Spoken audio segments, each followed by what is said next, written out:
Hi Scott, you okay? Hi Jeremy, all good. Good stuff. Terence Congolo's birthday party suddenly become a national story. I mean, what did you make of it? And is he going to be involved this weekend? Well, I think like anything, as you can imagine, my reaction to it is not best pleased in the current climate in terms of what everyone's facing and what we're in. Not something which is acceptable, to be honest with you. And had the conversation with Terence. He didn't know a lot about it. My understanding of it. It was a surprise party. The people who have obviously planned this have put him in a very vulnerable position. And but in saying that, still, it's something which we will deal with as a football club in-house. And that's really the nuts of it, really. It must be exasperating for you, though, after Mitrović and a few other players have done this as well. I mean, but will Terence be involved this weekend? Terence won't be involved this weekend. No, he's playing today for the under-23s, and won't be playing the weekend. Scott, any fresh injury news after Burnley? And is this too soon, this match for Mitrović and Kearney? It's too soon for Mitrović and too soon for both of them, really. So both of them at this present moment in time still. Mitrović is a few days away from coming back in, and Kearney is working up to speed to try and get some good training to be ready for the oncoming games, really. So other than that, we're pretty good. The squad it's been a busy week for us, as you can imagine. 2 big away games, flights, early hours getting back. So it's been hectic, but boys are in a good place, really, and recoup, refresh, and we're looking forward to the game now on Saturday. Scott, this is a massive match. It's fair to call it a must-win game, isn't it, for both teams? I think I think that's fair to say. I think both teams are going to want to go and do all they can to win the game, and I don't know the exact numbers. 14, 15 games left, and of course we go into this game. We've picked 4 points up this week, which was always going to be a tough week. We go into now, which is a tough game with Sheffield at the weekend, and I think both teams is evident. I've said that for the last few weeks now, every game for us really we're going to go into and we want to try and win the game, and that's gonna come on Saturday, really. Yeah, 14 games left. You're on 19 points. I mean, how many points do you think you might need to stay up? Jerry, honestly, I don't know. I don't know. What I do know is that we need to get points. We need to get wins. We need to keep performing. We need to stay at the levels we've stayed at for the last few weeks now. I think last 15 games, lost 4 games, been very, very competitive, very solid, teams moving in the right direction, and we need to win games. And if we can do that, I don't know what that number's going to be. I don't know what other teams are going to do above us. I can't control that. Teams losing form or going through a bad patch. The most important thing is that we're ready to capitalise on that. And so that's why the focus for us is this Sheffield United, Palace, whoever's after that, is to win. You could be 3 points behind Newcastle if you beat Sheffield United.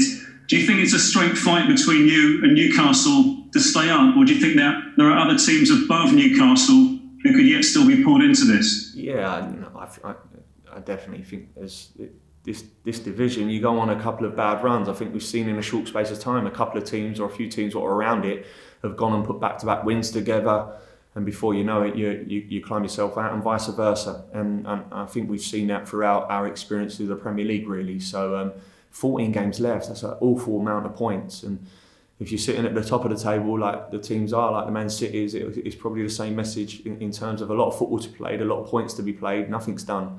And it's the same at the other end as well. So that's exactly how I see it at this present moment in time. Just finally, Scott, from me, I mean, after beating Everton, great points at Burnley, you must be confident, though, aren't you, of getting a win here in this game? Yeah, we're very confident. Confidence is very high, and I think it's been that case for large parts of this season.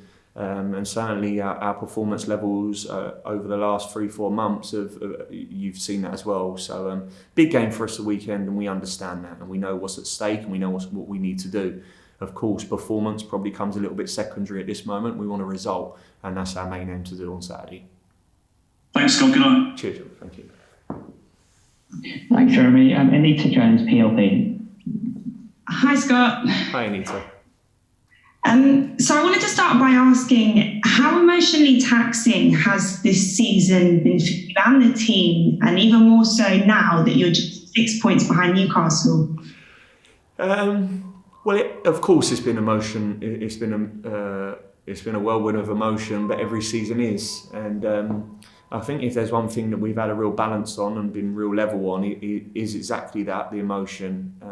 I've tried not to get too high, and vice versa, tried not to get too down, and I've probably tried to install that in my players and at the football club, really, because I realised the challenges and the roller coaster of what it was going to be this year, and that real high and low emotion can really, it can be a real hinder. Of course, it can be a real positive, but you realise that the highs are not a constant. Certainly in this game, certainly where I sit, it's not the case. There's probably a far more negatives or far more down times to get to the highs, and that's not being mean negative in any way. That's the facts.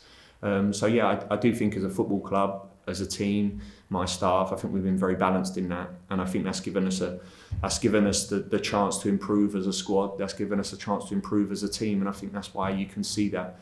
That's for large parts. That's the reason why. I know you said that you're going into every game wanting to win and pick up those points, but is there a sense of added pressure on these next 2 games specifically? Because after that, it is Liverpool and then Man City. I don't know whether there's added pressure. I honestly believe in it. When I spoke before, I believe this team can win football matches in this division against a lot of teams, and I think we've proven that. Everton, who would have thought we'd have beat Everton away? Who would have thought we'd have got a result when we got the results against the Liverpools and that sort of team? So, of course, I think we all understand that the fixtures coming up, i.e. Sheffield and Crystal Palace, are ones that we want to win 1,000,000%, and that's our full aim. But that's going to be no different to the rest of the games that are coming, really. You said that there's been a sense of confidence around the club and the team. Has that grown even more with 4 points you picked up in the last week? Yeah, for sure. I think it just reinforces the message. Definitely, I never thought for 1 second in my mind since the start of the season that there was ever a confidence issue here. But certainly, that not being able to win games at times, but being so close to it, can sometimes have its toll. So a result and 4 points like we've picked up so far this week can only help that momentum, can give you that extra bit which the players certainly need at times. So it's definitely been helpful. And finally, from me, so Sheffield United tomorrow, last time you faced them, it ended 1-1, but since then, Chris Wilder's team have managed to get some points on the board. I think it's 3 wins in their last 7. What are you expecting from the game? A tough game, yeah, a real tough game. Like you said, played them early on in the season. A manager with vast experience and has done an exceptional job at Sheffield. So look, I think we both realise what's at stake tomorrow and the battle, what that's going to bring. My team will be as prepared as best we can to obviously try and get the points. Thank you and good luck. Cheers, Anita. Thank you. Thanks, Anita. Emma Jones, BBC London. Hello, Scott. Hi, Emma. I saw a lot of the players after the Burnley game were annoyed with themselves that they couldn't get the win in that match. They thought they were better than just getting a draw at Turf Moor. I'm sure you'd be pleased to hear that, won't you? That they thought they should have got the win. Yeah, really pleased. The change room was disappointed after the game. It was, and I think it was the dynamics of how the game went. We got our nose in front, and then conceded so early after getting that goal, which was really disappointing. The manner of the goal as well is probably is something which we've probably not come to see really in terms of there was a combination of a few mistakes what have led to the goal. So it was a poor goal on our behalf, and I think the lads were disappointed with that. Look, of course that's pleasing. It's definitely pleasing. This group, like I keep saying, this group, and that they believe that they can win games in this division, whoever they're playing. So, that was good to hear. At home, 1 win all season, 7 goals in total, 1 goal in the last 7 competitive fixtures at Craven Cottage. How concerning is that? Of course, it's concerning. We've only won 1 at home. I get that. On the flip side of that, I also see a team that has been very, very competitive. I see a team that, on the fine margins of it, have missed out. But I think, like we say, and I've said this for large parts, we're not talking about big, drastic issues here. And people what have watched this football team play during this season, I think could honestly see that and say that if you know football and you watch football, you're not looking at a football team that you're thinking, where do you start? It's probably the opposite. I think at times we've just been short. We've been short in certain areas, and one of them at times has been finding the back of the net. Certainly not been short of creating them chances. So that's the constant thing we need to do. I need to do as staff, and the players need to do. Keep working on that and try and turn some of these draws into wins. Really. Does it make you wonder how much of a difference having fans at Craven Cottage might have made? It probably does. I was speaking to that with the staff, to be fair, the other night at the hotel, just talking about the difference that the fans could make, and where you see the positives and where you see the negatives. But certainly, look, the fans stepped in the stadium for us at Liverpool, albeit I think 2,000 of them, and it felt electric. It felt very different, and certainly at times for us this year, it probably would have made a big difference. We're looking forward to getting them back, because I feel like it could be a real positive on us, but it doesn't look like that's going to happen soon. So. Thank you. Cheers. Thanks, Emma. We complete the broadcast section. Ian Abraham's TalkSport.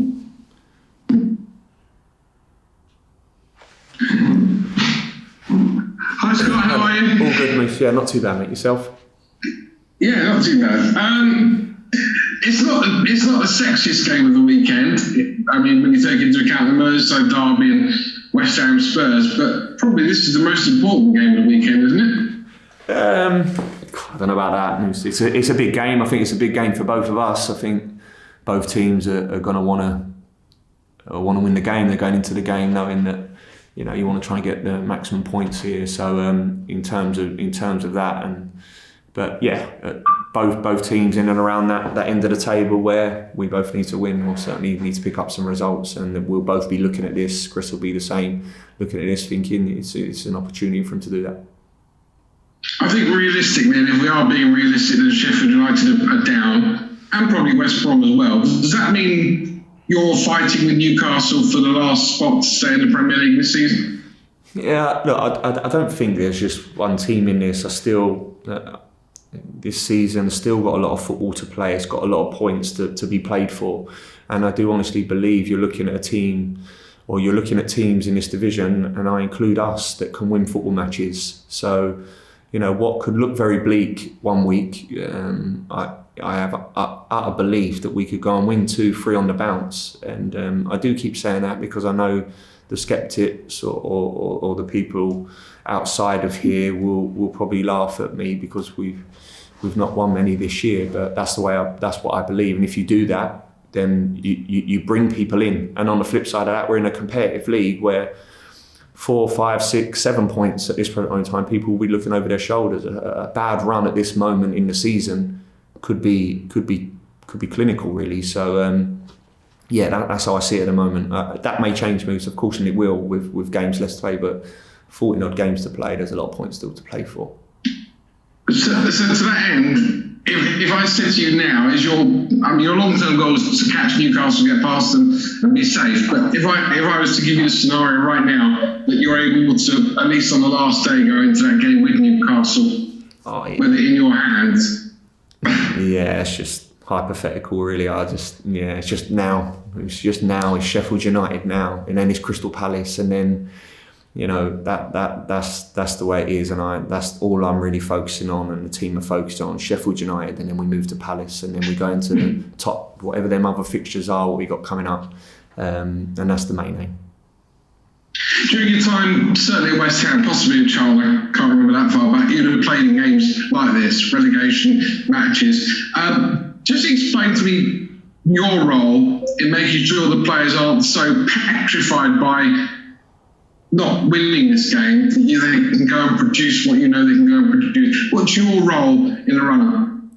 You like to think that that's been set out. It's been set out at the start of the season. That comes from a culture, and that comes in an environment. What you try and install at your football club, that there's a real honesty, there's an openness, there's an understanding that never, in any moment or in any sort of crisis or the good times, that anything really weighs you down. There's a real freedom, and I think if there's one thing that we have tried to do, myself and the staff, have really been conscious of that, to make the players constantly understand that, to get the best out of us as a team, there needs to be a freedom, there needs to be an express yourself. We need to attack games, we want to show our quality, because you're right, Moose, and I've said that from the outset, that what paralyses a lot of teams is that opposite, is that fear, is that what if moment, and that constant negativity or the constant noise that let's get it right, every single football club and every team is faced by. They're all faced with noise from the outside, and you're probably part of that in terms of the media and the noise, what comes from within, and how people try to manipulate or set a narrative about something can quite easily become a very distractive and thing for a team. And I've always been conscious of that. So regarding the weekend, I'd like to think that the work's been done in, or has been put in at the start of this season, and I hope and I'd like to think that you're going to see a team that plays with a real freedom, that plays with a real energy, and goes out there and commits and shows a desire, of course, because that's what's needed, but then also shows a quality to them that I know they have. So finally, to that end, how much is the current situation actually aiding a team like Fulham? So you're going to a game, and although you want your fans there, you're going to a game tomorrow, and there'll be no edgy fans, nobody nervous, nobody kind of like, a couple of moves and ahs if things don't go right. This afternoon at training ground, maybe not as many people around wishing players good luck, tomorrow's a big one. Do you know what I mean? Yeah. The current situation is actually helping Fulham. I don't know really, because on the flip side of that as well, as you go to that stadium tomorrow and it's electric, and you start well in a game, and the whole momentum's with you. The fans come there for the day, and they know how big it is for us, and we get on the front foot, and before you know it, the place is erupting. That's another big element. So, but then of course there's the element what you suggest, the element of that real. That taking that tenseness out of it, and of course there will. That's instincts of players, but certainly I think there's two sides to both really, and there's the good and the bad in both.